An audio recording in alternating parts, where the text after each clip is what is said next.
मित्रांनो, महाराष्ट्र राज्य शासनाने महिलांच्या आर्थिक उत्थानासाठी मुख्यमंत्री माझी लाडकी बहीण ही योजना सुरू केलेली आहे.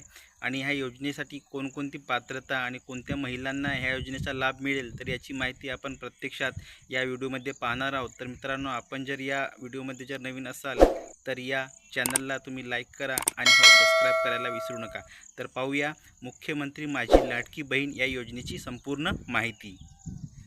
सबस्क्राईब केलं नसेल तर सबस्क्राईब करून घ्या. तर पाहूया आपण मुख्यमंत्री माझी लाडकी बहीण योजना या योजनेबाबत. तर महिलांचे आरोग्य, पोषण आणि त्यांच्या आर्थिक स्वावलंबनासाठी राज्यात विविध योजना राबविण्यात येत असतात. महिलांचा श्रम सहभाग पुरुषांच्या तुलनेत कमी आहे, ज्यामुळे त्यांची आर्थिक स्वातंत्र्यावर परिणाम होतो. सदर परिस्थिती लक्षात घेऊन राज्यातील महिलांच्या आर्थिक स्वातंत्र्यासाठी, त्यांचे आरोग्य आणि पोषणामध्ये सुधारणा करणे आणि कुटुंबातील त्यांची निर्णायक भूमिका मजबूत करण्यासाठी महाराष्ट्र राज्याची मुख्यमंत्री माझी लाडकी बहीण योजना ही सुरू करण्यात आलेली आहे. तर हा शासन निर्णय दिनांक 28 जून 2024ला शासन निर्णय हा महाराष्ट्र राज्य शासनाने काढलेला आहे. तर राज्यातील महिलांच्या आर्थिक स्वातंत्र्यासाठी, त्यांचे आरोग्य आणि पोषणामध्ये सुधारणा करणे आणि कुटुंबातील त्यांची निर्णायक भूमिका मजबूत करण्यासाठी महाराष्ट्र राज्याची मुख्यमंत्री माझी लाडकी बहीण योजना सुरू करण्यात या निर्णयाद्वारे आपण मान्य करण्यात आलेला आहे. असा हा जी आर 28 जून 2024चा तयार करण्यात आलेला आहे.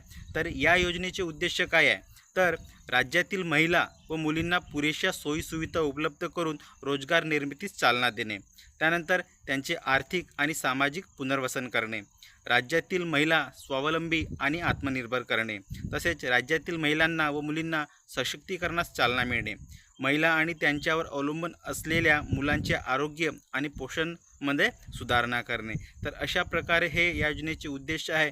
तर या योजनेचे स्वरूप कोणत्या पद्धतीने आहे, तर त्याची माहिती आपण पाहणार आहोत. तर पात्रता कालावधी दरम्यान प्रत्येक पात्र महिलेला तिच्या स्वतःच्या आधार लिंक केलेल्या थेट लाभ हस्तांतरण म्हणजेच डायरेक्ट बेनिफिट ट्रान्सफर सक्षम बँक खात्यात दरमहा 1,500 रुपये इतकी रक्कम दिली जाईल.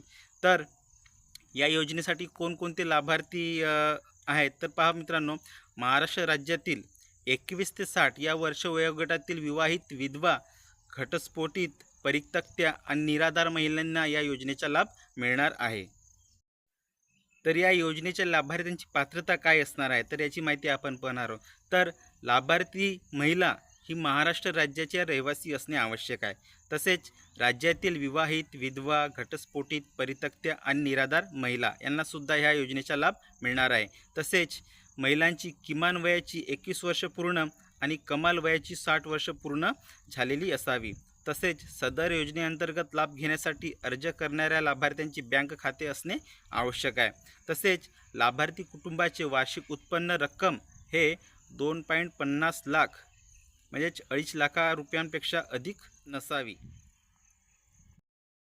तर कोणत्या महिलांना या योजनेचा लाभ मिळणार नाही, म्हणजेच त्यांची अपात्रता काय असेल, तर ज्यांच्या कुटुंबाचे एकत्रित वार्षिक उत्पन्न 2.5 लाख रुपयापेक्षा अधिक आहे यांना याचा लाभ मिळणार नाही. तसेच ज्याच्या कुटुंबातील सदस्य आय म्हणजेच इन्कम टॅक्स करदाता असेल यांनासुद्धा याचा लाभ मिळणार नाही. तसेच ज्यांच्या कुटुंबातील सदस्य नियमित कायम कर्मचारी, कंत्राटी कर्मचारी म्हणून सरकारी विभाग, उपक्रम, मंडळ, भारत सरकार किंवा राज्य सरकारच्या स्थानिक संस्थेमार्फत कार्यरत आहेत किंवा सेवानिवृत्तीनंतर निवृत्तीवेतन जर घेत असतील, परंतु बाह्य यंत्रणाद्वारे कार्यरत असलेले तथा स्वयंसेवी कामगार आणि कर्मचारी अपात्र ठरणार नाहीत. तसेच सदर लाभार्थी महिलेने शासनाच्या इतर विभागामार्फत राबविण्यात येणाऱ्या आर्थिक योजनांद्वारे रुपये 1,500पेक्षा जास्त लाभ घेतलेला असेल, अशा महिलांनासुद्धा याचा लाभ मिळणार नाही. तसेच ज्यांच्या कुटुंबातील सदस्य विद्यमान किंवा माजी खासदार किंवा माजी आमदार आहेत यांनासुद्धा याचा लाभ मिळणार नाही. तसेच ज्यांच्या कुटुंबातील सदस्य भारत सरकार किंवा राज्य सरकारच्या बोर्ड, कॉर्पोरेशन्स, बोर्ड, उपक्रमाचे अध्यक्ष, उपाध्यक्ष किंवा संचालक सदस्य आहेत यांनासुद्धा याचा लाभ मिळणार नाही. तसेच ज्यांच्या कुटुंबातील सदस्यांची संयुक्तपणे 5 एकरपेक्षा जास्त जर शेतजमीन असेल तर त्यांनासुद्धा याचा लाभ मिळणार नाही. तसेच ज्यांच्याकडे 4 चाकी वाहने म्हणजेच ट्रॅक्टर वगळून त्यांच्या कुटुंबातील जर असेल तर त्यांनासुद्धा या योजनेचा लाभ मिळणार नाही.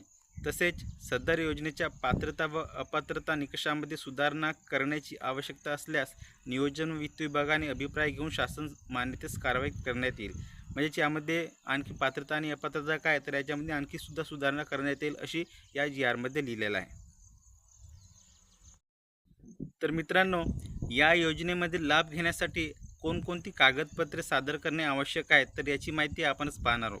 तर या योजनेसाठी लाभार्थ्यांनी ऑनलाईन अर्ज करायचा आहे. तसेच लाभार्थ्याचे आधार कार्ड, महाराष्ट्र राज्याचे अधिवास प्रमाणपत्र म्हणजेच महाराष्ट्र राज्यातील जन्मदाखला, सक्षम प्राधिकारी यांनी दिलेल्या कुटुंब प्रमुखाच्या उत्पन्नाचा दाखला आणि हे उत्पन्न 2.5 लाखापर्यंतच असणे आवश्यक आहे.